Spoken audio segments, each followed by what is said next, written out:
go your ways and pour out the vials of the wrath of God. Now, of course, that title is taken from the first verse of Revelation and chapter 16. And our study this morning in these first 5 vials of Revelation chapter 16 are all about God's judgment on Catholic Europe.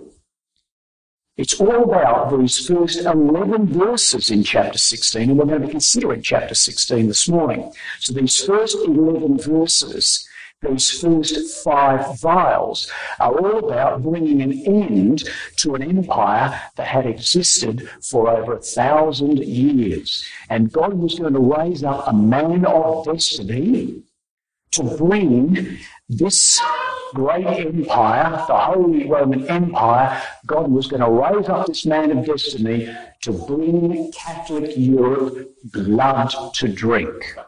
Or you pick up that reading in Revelation chapter 16, and you pick it up and you read in verse 6 these words. Verse 6, Revelation chapter 16. For they have shed the blood of saints and prophets, and thou hast given them blood to drink, for they are worthy.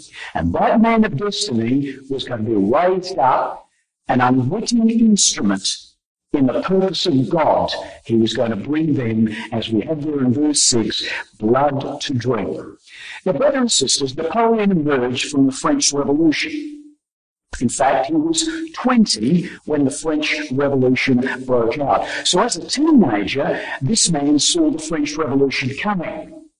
And as a man, he used the French Revolution to catapult him to stardom. He was a man of destiny. And historians tell us that Napoleon was the greatest commander, the greatest military tactician since Alexander the Great. He was a man of destiny. But you know, brothers and sisters, Napoleon had a few problems. And one of the problems was that Napoleon was born there, in Corsica.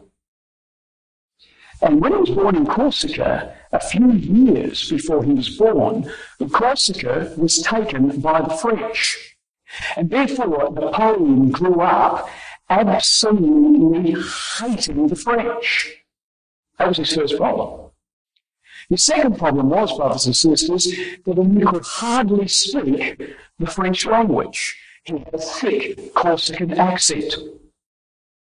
And his third problem was that Napoleon was only 5'6". It's about there. So, brothers and sisters, here is a man who hates the French, can't hardly speak the language. He's 5'6", and 10 years after the French went mad with bloodlust in 1789 in the French Revolution, 10 years after the French people said, we will never, ever, ever have a despot reign over us, and they kicked out the French aristocracy, 10 years in 1799, this man walks in, hating the French, can't hardly speak their language, 5'6", walks in and says, I am your first consul. I am to be your emperor. That would never, ever, ever have happened in the normal course of things. God was at work. The angels were at work, about to move events that would ultimately lead this world to Armageddon. Before I have a look at these first 5 vials in the first 11 verses of Revelation 16, not a bad idea, brothers and sisters, to just have a look at where this connection link, we mentioned this in our first study, where this connection link between chapter 11, which we have been considering over our last 2 sessions, where this connection link between chapter 11 and chapter 16 exists. All right, now we have been considering in our last 2 studies the second part of the 6th trumpet, chapter 11. And we have been looking at the French Revolution, and we looked at this verse a couple of times, where in Revelation 11 and verse 14, the second woe is past. That is, the sixth trumpet. The sixth trumpet is past, and behold, the third woe cometh quickly, the seventh trumpet. Now, when you read, to follow the chronology of the story, the flow of the history, when you read verse 14, where it says, and behold, the third woe cometh quickly, we should go straight from verse 14, straight into Revelation 16, and begin reading verse 1. That's the flow. Now, there's a couple of questions. If that's so, then why do we have the remaining verses 15 through 19 in chapter 11, interrupting the flow? If you should go, as you should, from verse 14 of Revelation 11 straight into verse 1 of chapter 16. Why are those verses 15 through 19 in chapter 11 in the way? Well, typically the apocalypse, once it says the third woe cometh quickly, that is the seventh trumpet, you get from verses 15 through 19 in chapter 11 an overview of the seventh trumpet. Okay? Why then, if it's a smooth flow historically and chronologically from verse 14 in chapter 11 straight into verse 1 of chapter 16, why then is chapter 12, 13, 14 and 15 in the way? Interrupting the flow. Now, we don't have time to talk about that and answer that question. That might be a question that you could put in the question box for this afternoon when we get together at 3 o'clock. Why is it? It's a fascinating question. Why is it that chapter 12, 13, 14 and 15 are in the way between chapter 11 verse 14 and chapter 16 and verse 1? We might explore that sometime. But there is a direct link as you spring out of chapter 11 and you spring in immediately to the seventh trumpet, which of course contains those seven vials. And we're now going to pick up, brothers and sisters, in our class this morning, the career of Napoleon as he is compelled by God unwittingly to bring into effect these first five vials. It would be a career that would last 30 years. So the first five vials, Revelation 16 verses 1 through 11, is a 30-year period. All right, brothers and sisters, let's just do it as we did with chapter 11. Let's just do a very brief overview of chapter 16, and then we'll then put our feet into this chapter and pull out some of the detail. Now very much like chapter 11, which climaxed in the second great earthquake, that was the French Revolution, we also have chapter 16 doing likewise. Well, here we are in verse 18, and there were voices and thunders and lightnings, and there was a great earthquake, the third of the three great earthquakes of the apocalypse. Such as was not since men were upon the earth, so mighty an earthquake and so great. So this is our third great earthquake, a 40-year earthquake. From Armageddon to the beginning of the millennium. This is not Armageddon. This earthquake's not Armageddon. You see the word Armageddon written there, that's not right. That's not correct. Armageddon is there. Armageddon is the last event of the sixth vial. We're now in the seventh vial. So this seventh vial sees this last great earthquake, which was the 40-year shaking of the people, and the kingdom of men would be swept aside. So here we are, climaxing in the third great earthquake is Revelation 16. All right, now we're going to go through this 16th chapter both today and tomorrow morning. And even on our third and last study, we'll be picking up bits of the seventh vial. So the first vial, an overview of this chapter, we're looking at these first 11 verses this morning, and we pick up verse 2, and we have the first vial. And the first angel poured out his vial upon the earth, and there fell a noisome and grievous sore upon the men which had the mark of the beast, and upon them which worshipped his image. On the earth, brothers and sisters. And what we're going to do when we come back and have a look at this in a little detail, we're going to have a look at this earth, this beast, and this image. What does it mean on the earth, and what does it mean with the beast, and what does it mean with the image? What are these terms? Are they interrelated? How do they connect one with the other? So we'll come back in a moment, and we'll have a look at what those expressions, earth, beast, and image, mean as the first vial is poured out. Then we have the second vial in chapter 16 and verse 3, where this bowl of judgment is poured out upon the sea. And here we are, the second angel poured out his bowl upon the sea, and it became as the blood of a dead man. Now, of course, the blood of a dead man congeals. The blood of a dead man, there was no flow. So what we're told here is that something is going to stop flowing. Cease the flow of blood. Now that's interesting because there's an interesting contrast or correlation between the second vial and the third. Stop the flow of blood in the second vial. Why? In order that there might be a copious flow of blood in the third vial. You see this? And the third angel poured out his vial upon the rivers and fountains of waters, and they became blood. So in the second vial, stop flow of blood. In the third vial, allow blood to flow with alacrity and celerity and copiously.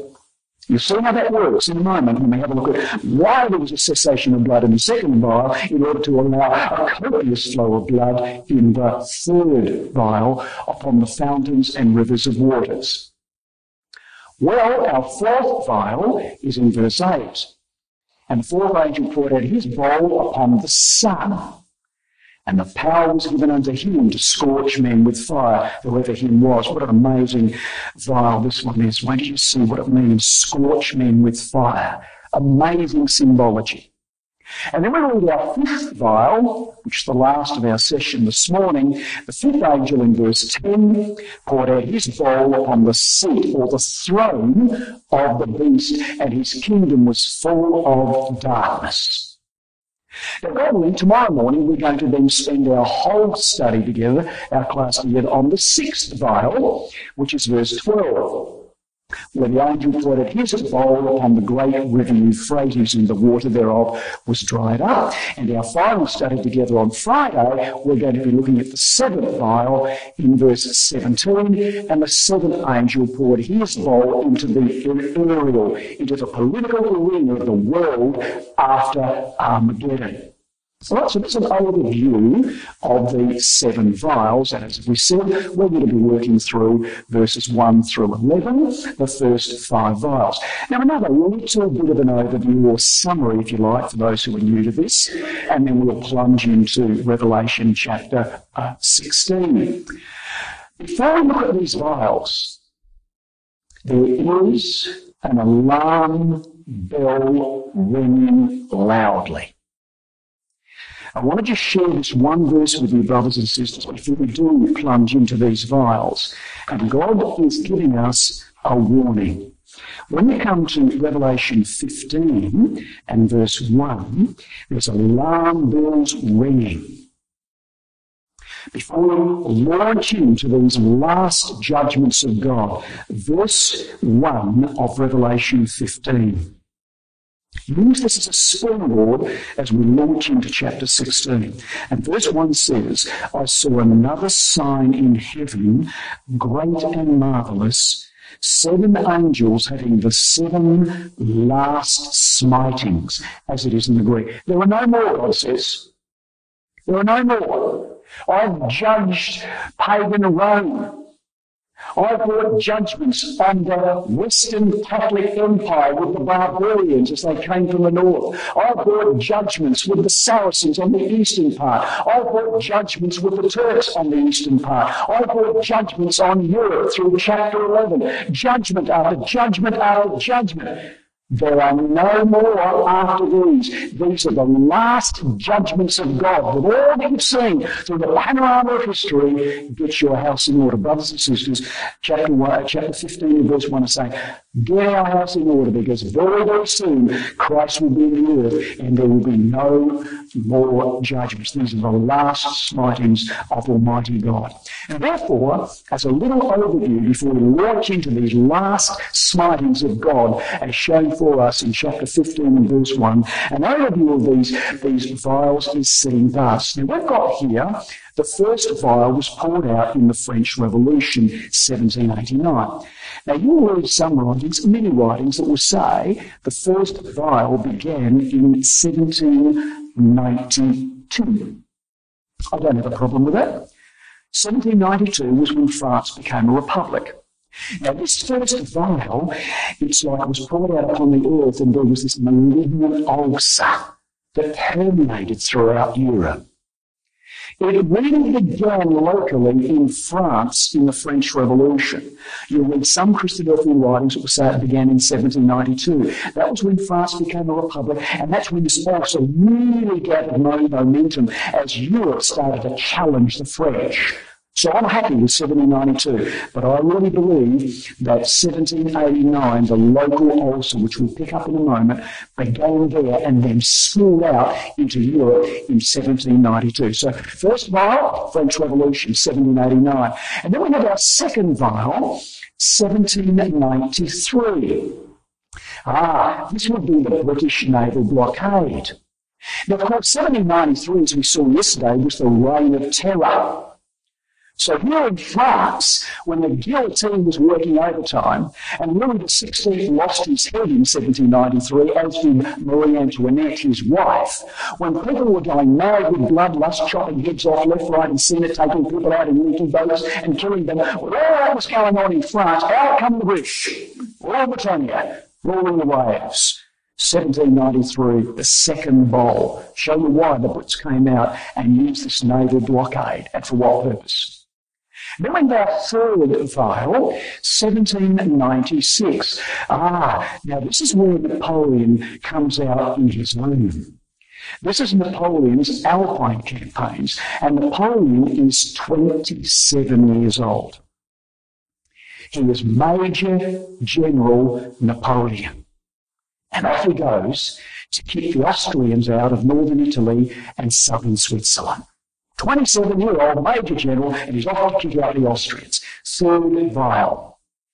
Then we have the fourth vial, and this is 1805. Now this is no longer Major General Napoleon, this is Emperor Napoleon. And he has been Emperor for 1 year. And he's going out to deal with Austria and Vienna. He's going to deal with the sun. The fourth vial will be poured out upon the sun. So this would be the European wars of Napoleon, as Emperor Napoleon now goes off to do his thing. And then we have our final of the series in this morning's study, the papacy would not escape. So in 1808, the Pope would be repressed, and Napoleon would deal with the papacy in 1808 as it would be poured out upon the throne of the beast. And then our sixth vial, in 1820, this would be poured out upon the great river Euphrates. Oh, brothers and sisters, so what? Who cares? Who cares about a bunch of French history that happened 200 years ago? Who cares about Napoleon's career over 30 years? God does. The angels do, and so should we, because we're going to finish this, because these are stepping stones leading inexorably to the work that we're going to do. These are the angels who have been working furiously on our behalf. They care, God cares, and we care. Because, brothers and sisters, it is all leading to our work in the seventh vial. In Revelation 18 and verse 21, thus with violence shall that great city Babylon be thrown down and shall be found no more at all. These are the last smitings of God. Get your house in order. There are no more when Jesus Christ is king over all the world, and the seventh vial, the great earthquake, has taken place. What an astounding thing. So, brothers and sisters, all brought about by God or the angel working through that man who was an unwitting instrument of the judgment of the Holy Roman Empire and the Catholic Church. And there he is at his coronation in 1804, wearing Caesar's crown. Thought he was Caesar. Wanted to be Caesar. Wanted to be Alexander. Wanted to be Constantine. Wanted to be anybody great. And there he was. And you know, that man there, brothers and sisters, he saw himself as an instrument of providence. He said, I am an instrument of providence. She will use me as long as I accomplish her designs. And when she is finished with me, she will break me as a glass. Oh, he was an instrument of providence. But it wasn't she. God will use him as long as he accomplished his designs. And in 1815 at Waterloo, God broke him as a glass. God had finished with him. He'd done his work. He brought an end to an empire that had existed for over 1,000 years, the Holy Roman Empire. And therefore, brothers and sisters, his campaigns brought untold suffering to Italy, to Austria, and to Prussia, which would be fitting vengeance for the blood of God's servants and the anti-papal witnesses, as we saw in Revelation 11, who had been persecuted mercilessly throughout the previous centuries as the Catholic system for 1,260 years had wielded their power and their authority. Well, brothers and sisters, vial number 1. So we pick up the record in Revelation chapter 16 and verse 2, and we read these words. And the first angel went and poured out his bowl upon the earth, and there fell a grievous sore upon the men which had the mark of the beast, and upon them which worshipped his image. So the first bowl went upon the earth. Well, what earth was this? Well, of course, it was the Roman earth. It was the Roman Catholic earth.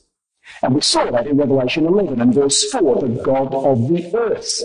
So this first bowl is going to be poured out upon Roman Catholicism, the Roman Catholic earth. Now, of course, that, brothers and sisters, is the Holy Roman Empire, the Roman Catholic earth. We're talking about here in Revelation 16. There's the Holy Roman Empire as it began in 800 AD with Charlemagne. Charlemagne, the Frenchman, if you like, who brought in the Holy Roman Empire, Emperor and Pope, the two horns of the little lamb of the earth beast of Revelation 13. So a Frenchman brings in the Holy Roman Empire, and a Frenchman takes it out. Napoleon, who wasn't literally a Frenchman, he was born in Corsica, but he waved the French flag when he was the emperor, let me tell you. So in came Charlemagne, brings it in, and Napoleon takes it out. So when you look at the Holy Roman Empire several hundred years later, you see it took this format. You can now see that in 1250, there's the Holy Roman Empire there, the Roman earth upon which this first bowl is going to be poured. You can see France now revealing itself in its own right. France is starting to emerge, and the Holy Roman Empire has shrunk over toward the east. And then a few hundred years later, in 1530, we now see the Holy Roman Empire as it looked pretty much during the time of Revelation 16 and verse 2, as the first vial is poured out. You can see now France ruling within her own right. However, France was loosely connected to the Holy Roman Empire by a series of marriages, like Louis XVI marrying Marie Antoinette, who was the daughter of the Austrian emperor, who was the ruler of the Holy Roman Empire. So there's the Holy Roman Empire there. So these brothers and sisters, when it says the first bowl was poured out upon the earth, it's the earth beast of Revelation 13, the two horns, emperor and pope. The Holy Roman Empire, Catholic Europe, if you will. And we're told that this first bowl poured upon the Roman earth, there fell a noisome and grievous sore. Well, in the Greek word for grievous is pomeros. It means hurtful. Noisome means evil. And evil, hurtful also. So literally in the Greek, what would be poured out upon the Holy Roman Empire, the Roman earth, would be an evil, malignant ulcer. And the Revised Version, or the Revised Standard Version, says this: a foul and painful sore came upon all those who had the mark of the beast, who followed the papacy, who were under the umbrella of the Pope. Now, when you see, brothers and sisters, the Holy Roman Empire there, in red, The ulcer in the French Revolution began locally and then spread throughout all of Europe as the first angel poured out his bowl upon the earth. So beginning in France, with the proclamation of the Republic, and that's why I said before, I'm happy with 1792 as the ulcer begins to spill out when France became a republic. And it spilled out through Europe. Why did it begin in France? Because brothers and sisters, in France, they cooperated with the papacy in the persecution of the witnesses. So here comes this first bowl spilling out. Now I'm going to cut and paste here. I'm going to go through this and through this and through this and come to here. Looking at the time. Now, brothers and sisters, God raised up this man of destiny in order that he might begin the process and complete the process of bringing blood to drink to the Holy Roman Empire. And therefore God said, Napoleon, not literally, Napoleon never heard that, but God was saying to the angels, and the angels were moving Napoleon, Napoleon, your role is to take out the Holy Roman Empire. Bring them into it. There is your paddock. There is your field. And there's the fence that I put around you. Don't go out. You should tell that to Napoleon. Napoleon said, nah, I'm going down to Egypt. You shouldn't. And he did, and it was a disaster. Oh, people will say, yeah, we had a few successes there. Thought that the Rosetta Stone, Egyptology came in. Oh, there was a lot of things that happened. Don't go out of that paddock. But he did. He went down to Egypt and he was defeated. Oh, we tried to go and take England twice. Ridiculous. No hope of taking the Brits at that time.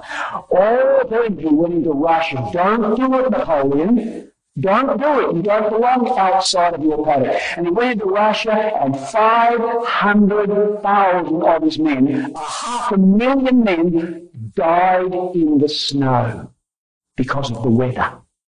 A disaster. Every time Napoleon strayed out of the paddock in which God said, you belong there, because I've got to work for you there for 30 years, you've got to work out those first 5 vials, and put it into the Holy Roman Empire.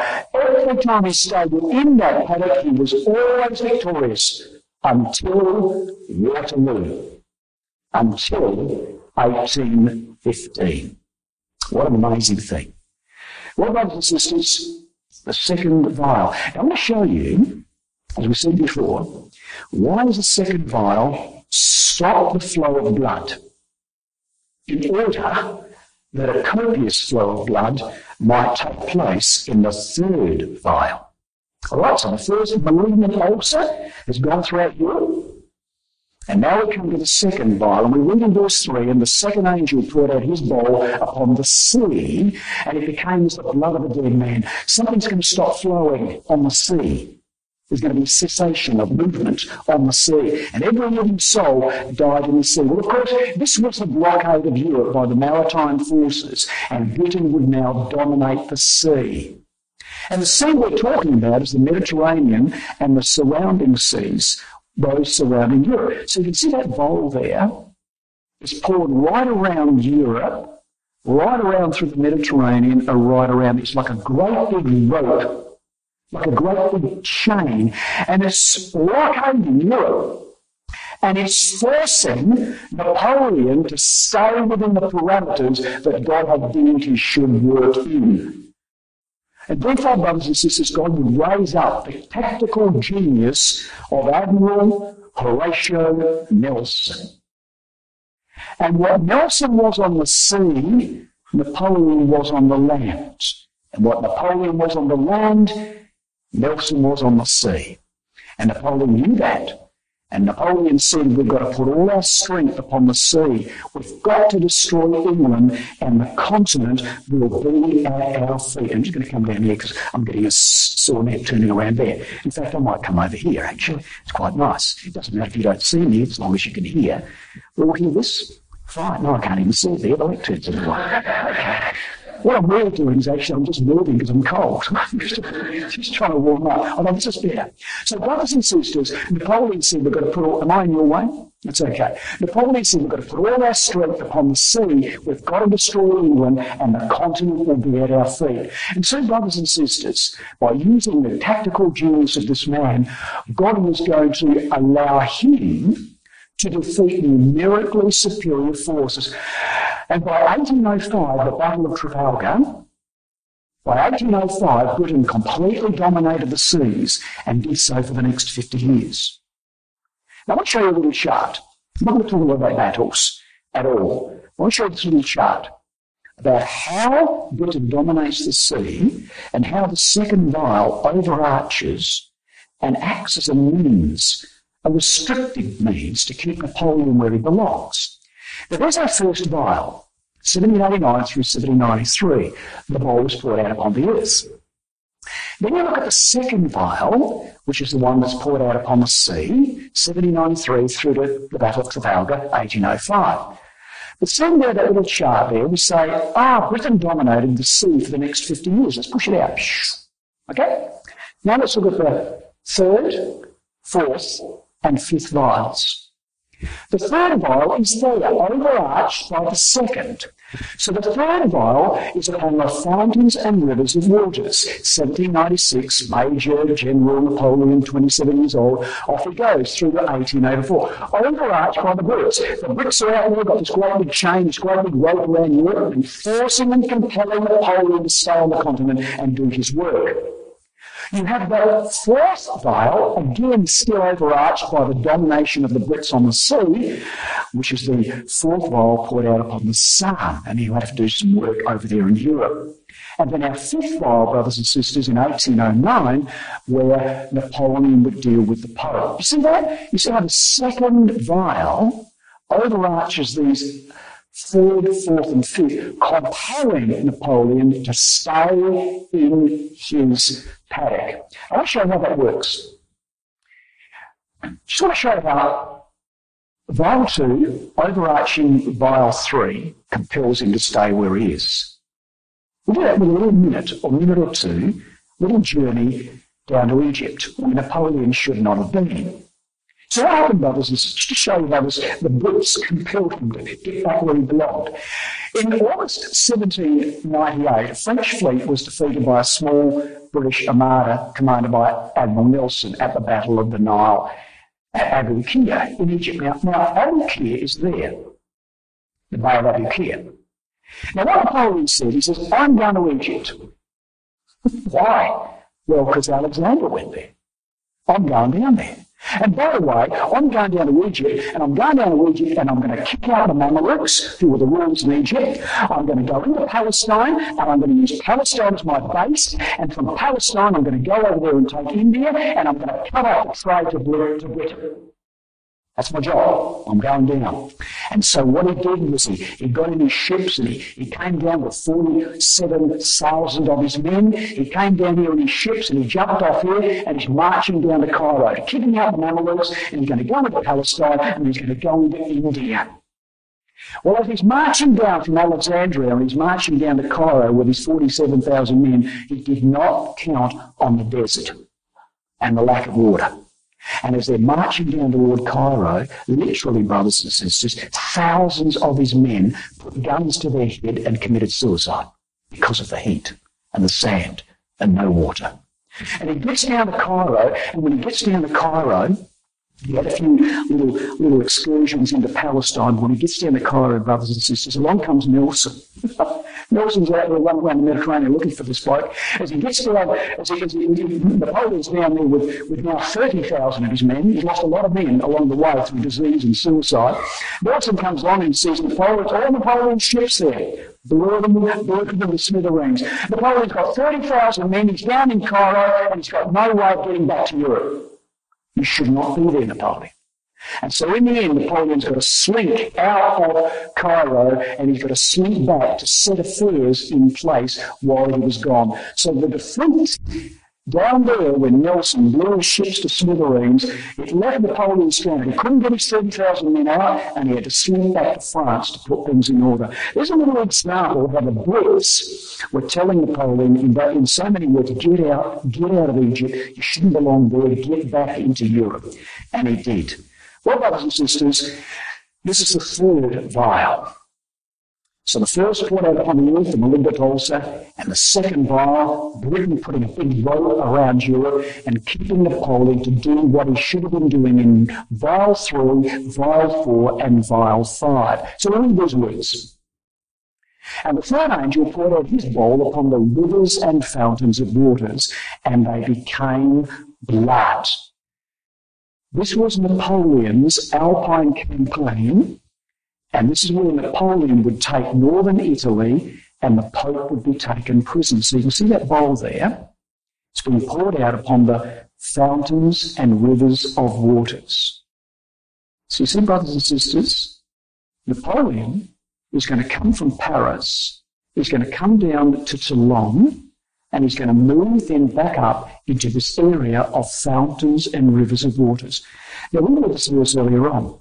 Let's read it again.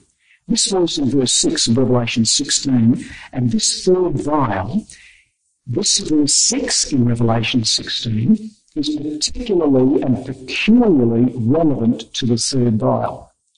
So we come to Revelation 16 and verse 6, for they have shed the blood of saints and prophets, and thou hast given them blood to drink, for they are worthy. That literally is the fulfillment here in this third vial. Why does God single out that area there, northern Italy and southern Switzerland, in the area that is brimming with fountains and rivers of water? Because, brothers and sisters, that area there was where the Waldenses and the Albigenses were, who were men and women who were trying to read their Bibles, trying to do their daily readings after dinner, trying to live faithfully in Jesus Christ, trying to stand before God and hold their heads up. And the Catholics mercilessly slaughtered the Albigenses and the Waldenses. And blood flowed through that area, brothers and sisters, like rivers. And because of what the Catholics did to those men and women who were trying to be faithful to God, because of what they did, allowing blood to flow from those men and women, God said they, particularly and peculiarly, are going to feel the blood of the third vial angel. Now, brothers and sisters, before we take a little journey with Napoleon, it won't be a long journey, but before we take a little journey with him into that area of the waters and fountains and rivers, I just want you to just get a little feel for the moment about this man Napoleon that God raised up. I mean, I can relate to him because we are almost on the same level, you see. I just want you to get a feel of this man that God raised up as a vessel. Here's Napoleon, brothers and sisters, born 1769, died 1821, 52 years old when he died. Now, when he was 9 years old, in 1778, he entered a French military school. And when he went to the school at 9 years old, the other kids teased him, kicked him around, because he had this thick Corsican accent. And because they teased him and made fun of him, that caused Napoleon to withdraw socially and to particularly apply himself to his books, and particularly mathematics. In fact, there was one master there at the school that said, "You're a very studious young man. You would make a very, very good officer in the British Navy." What a way, brothers and sisters. The Rangers are not going to allow Napoleon to go in the British Navy. He's going to be fighting the British Navy. So here's this 9-year-old boy being kicked around, being teased by the other kids, and he's withdrawing himself and he's applying himself to his books. Mind you, the few times that Napoleon was social, he dominated. Surprise, surprise. So then we find, brothers and sisters, when Napoleon is 16 years old, in 1785, he is commissioned a second lieutenant, and he's 16. We then find with Napoleon that when he's 23, he's promoted to a captain, and it's 1792 when France becomes a republic. What's the French Revolution? The French Revolution's there. So Napoleon is 20 years old when the French Revolution breaks out. Here he is, he's 23. It's the time of the Republic of France, almost near the Reign of Terror, and Napoleon is promoted captain. You see how his life interweaves in the French Revolution. Well, when he's 24, a year later, in 1793, Napoleon is made Brigadier General. And 1793, brothers and sisters, is the reign of terror. And here is France, 4 years into the revolution. And people's heads are going left, right and centre. And in 1793, the French are sick to death of blood. They're sick to death of the guillotine. They're sick to death of this revolution. And now there's a groundswell in France. And people are saying, we want the king back. We want the Bourbons back. We want Louis. Well, the government at that time in France is saying, oh, it's a mob, it's a crazed mob. There's 25,000 people sweeping through Paris, and they want the king back. They're chanting the Bourbons, the Bourbons. Who's going to deal with a crazed mob? I know, we'll get Napoleon. He might only be 5'6", but he knows how to deal with a crazed mob. And so he said to his mate, did Napoleon get a cannon? And his mate said, what do you want to do? Stick it in the street. He said, what are you going to do with it? Watch. And it's this 25,000 people sweeping through Paris, chanting, we want the king, we want the monarchy back, we don't want the revolution anymore. And as they swept through, Napoleon said to his mate, let it off. Blew him, and he blew him. 300 people, killed 200 people. He did. Well, brothers and sisters, he turned to his fellow mate and he said, well, I guess we just gave him a whiff of grape shot, didn't we? He just killed 200 of his own men. Brothers and sisters, they've got problems with the Russians, they've got problems on their border with the Prussians, they've got problems on their border with the Austrians, and there they are blowing their own people to smithereens. Well, what do you do in France when you do that? Well, you get promoted. And so they promoted Napoleon at 26 to Major General, and it's now 1795. Well, it wasn't all war for this man Napoleon, there was love in the air as well. And love came along through the medium of Josephine. And Josephine was a widow. She was old. She was about 36. And she had 2 children. And she looked around and she saw this young star, Napoleon, 10 years her junior, and they married. And they had a number of nights together, and Napoleon said, well, I've got a battle to fight. I will see you. I will write. And off Napoleon goes. Now, when Napoleon goes off after marrying Josephine, he's now entering 27-year-old Major General. He's now about to enter into his campaign in the Alpine regions. This is the 3rd vial. See how that fits? So here he is, 27. He's now off to the area of the fountains and rivers and waters to implement unwittingly the 3rd vial. We'll finish up our chart, and then 30 years old Napoleon in 1799, he seizes power as the first consul in the coup d'etat. Now just watch this. How's your heads? All good? It's okay. Nobody asleep yet? Good. I know it's a bit of history. God willing, tomorrow, not much history at all. A lot of exhortation. But stay with us. Just understand this. He marries Josephine, Cedar, I'm off to the Alpine campaigns. 3rd vial. He goes off, and then in between here, marrying Josephine and seizing power in Paris at the coup d'etat, in between there and there, he goes down to Egypt. Right? So when he goes down and he leads his 30,000 men because Admiral Nelson blew his ships out of the water. That's kind of like how the history works. Okay, his 3rd campaign. He's just married Josephine. He's 27. He's a Major General, and off he goes to bring blood on the area that the Catholics had brought blood with the Waldenses and the Albigenses. So off he goes. He's going to go to this area here. Now he's going to come down from Paris. He said goodbye to Josephine. He's going to come down from Paris, and he's going to come down here to Toulon. And when he comes down to Toulon, brothers and sisters, he's got to pick up the Italian army. So he comes down to Toulon and he picks up the Italian army. When he gets down there, he comes down, he looks around and he says, oh, this bloke's over there. He says, who are you? And they said, oh, we're the Italian army. He said, where's your horses? They said, we ate them. He said, where's your guns? They said, we left them in the field of battle.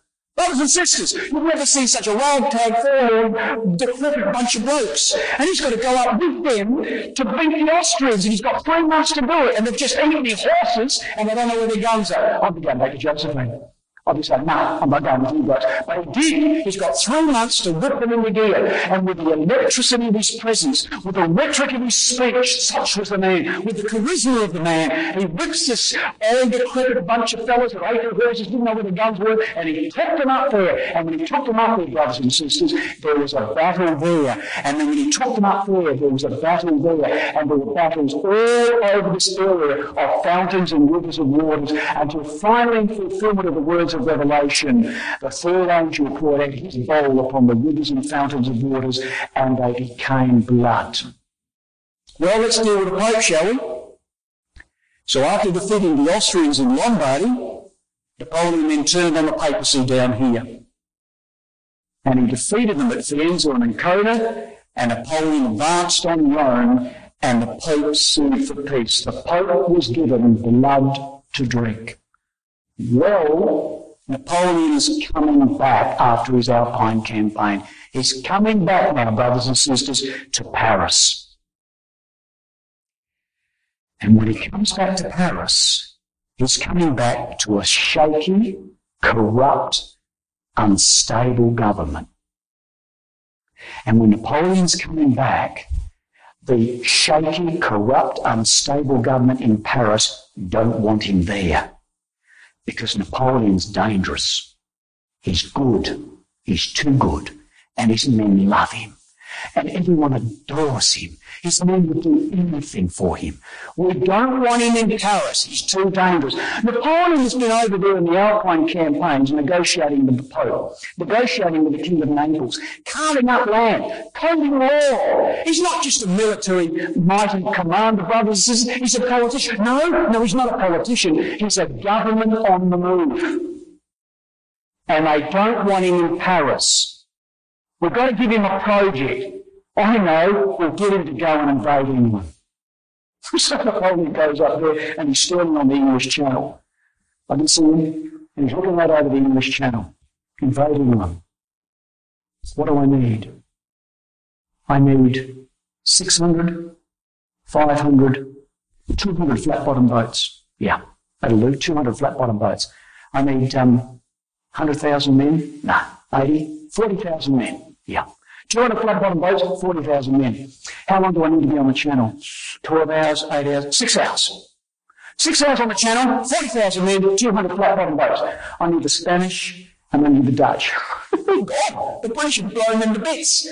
And he looks at it and says, no, cannot be done. Brothers and sisters, if Napoleon had put his toe in the water, the Brits would have blown his foot off. So he goes back to Paris and he says, no way, I'm not going in, you cannot take Britain. And they said, we'll go down to Egypt. So that's when he went down to Egypt, you see. And when he was down in Egypt, brothers and sisters, in the absence, he's just into the area of the fountains and rivers of waters.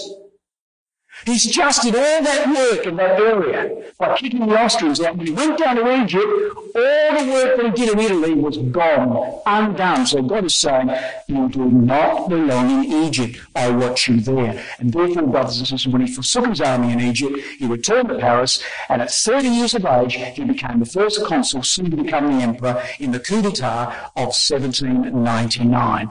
Well, Napoleon now is about to bring an end to his career, because this will be the beginning of the end, brothers and sisters. Here is Napoleon in 1804 about to crown himself in Notre Dame in Paris. Or Napoleon led of a man called Charlemagne who went to Rome to be crowned. And Napoleon says, no way, I'm not going to Rome to have the Pope crown me. I'm going to get the Pope to come from Rome and to come here to Notre Dame, and he can sit there and watch me crown myself. And so there he is. And so Napoleon consolidated his power by a series of plebiscites, and he created a dictatorship, and finally he crowned himself in 1804. Now some of you would be very familiar with that painting. Now, when you look at that painting, there's Josephine, and there's Napoleon about to crown himself, and there's the Pope that's come from Rome into Notre Dame. You see Napoleon's mum? There's Napoleon's mother there. She wasn't there at the crowning of Napoleon. She says, no, I am not coming. I do not like Josephine. I am not coming to see her become empress. No way am I coming to your coronation. The painter said to Napoleon, your mother's not here. What do I do with the painting? He said, paint her in. And the painter said, what will she say? Napoleon said, she will thank me later. Paint her in. He did what he liked. He might have only been 5'6", but he had the ego of an 8-foot giant, let me tell you, brothers and sisters. And so you see the Pope there? He's got his hand right there like he's doing the sign of the cross. He didn't do that. Napoleon said, you sit there, put your hands on your knees and don't move. And then when Napoleon looked at the painting, he said to the painting, he said, oh, you've got to lift his hand up, make out like he's doing the sign of the cross. You know, because I did ask him the cross from Rome, after all. He did what he liked, brothers and sisters. He called the shots, did Napoleon. He had an ego that would almost be unmatchable. Well, brothers and sisters, we now bring our study in this last vial. It's not actually the last one, but there's another one to go, but we might not get to that one, but it doesn't matter. Here we are, brothers, in verse 8, and we read this. I love this because this is an amazing... Now, what I need to do, and I know we've got no more time left, haven't we? It's only 1 minute, isn't it? 1 minute to go? Have we not? What time are we supposed to be finished? Who knows? 9:50. Shame on you for even knowing that. We can do this in a couple of minutes, brothers and sisters. We certainly will not go. I just want to share this one with you because this just shows the fascinating way in which Scripture moves together, particularly in this vial. We might finish on this one. Now, brothers and sisters, verse 8, the fourth vial, the fourth angel. The fourth angel poured out his bowl upon the sun, and power was given unto him, whoever he was, to scorch men with fire. Now, this would be Napoleon's campaigns against the Holy Roman Empire, the beast. Now, the sun, of course, this is Napoleon's Austrian campaign, and Napoleon's going to enter into Vienna, and Austria would be defeated. And the Holy Roman Empire would cease to be after 1,000 years. Now, the sun, brothers and sisters, scripturally, is representative, as some of us would know, of political power. I mean, for instance, in Psalm 89 and verse 36, our Lord Jesus Christ is referred to as the Son, S-U-N, who would wrest political power in the age to come. In Revelation 8 and verse 12, the political power of the Roman world would be eclipsed. The Son would be eclipsed. In Revelation 12 and verse 1, a quote many of us know very, very well, the woman is given the sun as a garment. She is clothed with political power. So, Napoleon is going to take out the sun of Europe, which had been the Holy Roman Empire since AD 800. Now, brothers and sisters, just think about this from, I know it's nearly the end of our study, almost the end here, and I know you might be tired. You shouldn't be tired, it's only the first study. Get tired of the third study, okay? Not this one. No, that's Greg's study. I don't get tired in Greg's study. You shouldn't be tired. Now, I want you to just think about this. It needs a bit of stretching, right?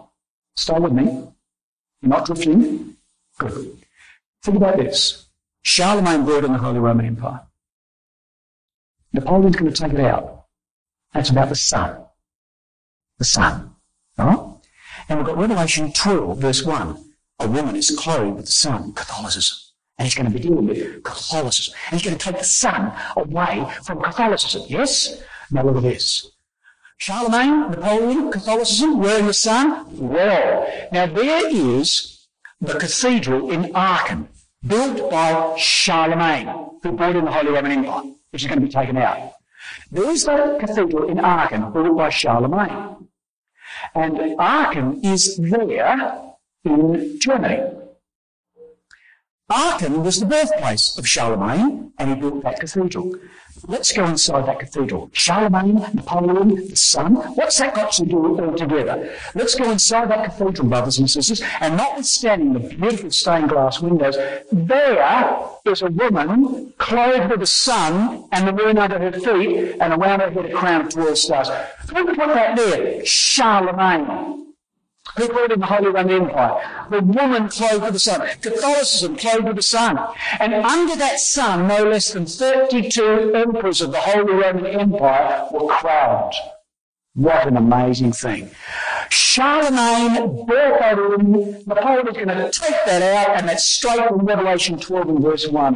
The political powerhouse of the Holy Roman Empire. And therefore, brothers and sisters, from 1438 to 1806, rulers came almost invariably from Austria, the ruler of the Holy Roman Empire.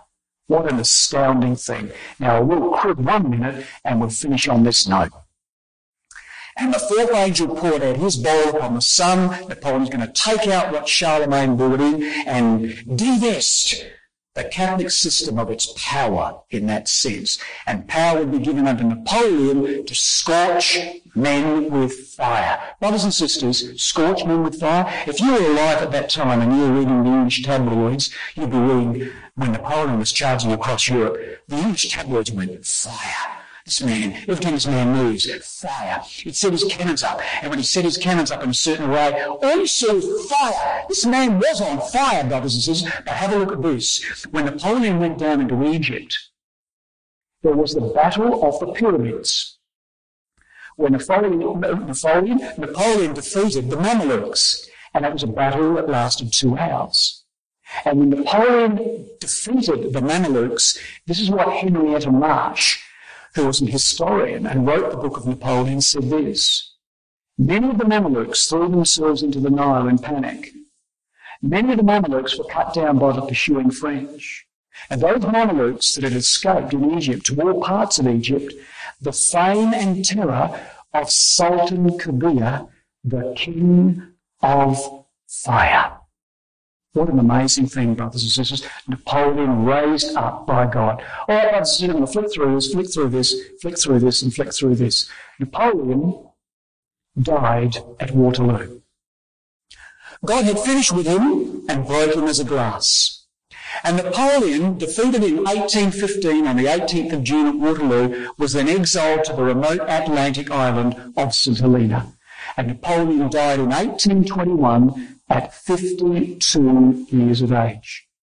And Brother Thomas, or John Thomas, was 16. So when Napoleon died, John Thomas was 16. No wonder when he was baptized, he was reading these events of Napoleon when he was a boy. And when he was, no wonder he was on fire. No wonder he believed that Jesus Christ was soon to come with all these events that were happening in Europe. And so, brothers and sisters, if the French Revolution had not happened, Revelation 11, if the wars in Europe did not take place, Revelation 16, if the church and state had not been separated, Revelation 16, you and I would not be here this morning as Christadelphians with our Bibles on our laps. Irrespective of the horror of the revolution, irrespective of the carnage of those wars in Europe, the angels were at work for you and me. And we're blessed by all those works that have gone forth by those angels. So God willing, brothers and sisters, tomorrow we're going to see ourselves now, not just history, we're going to take up the record and see ourselves involved in the work as we consider tomorrow, God willing, a way prepared.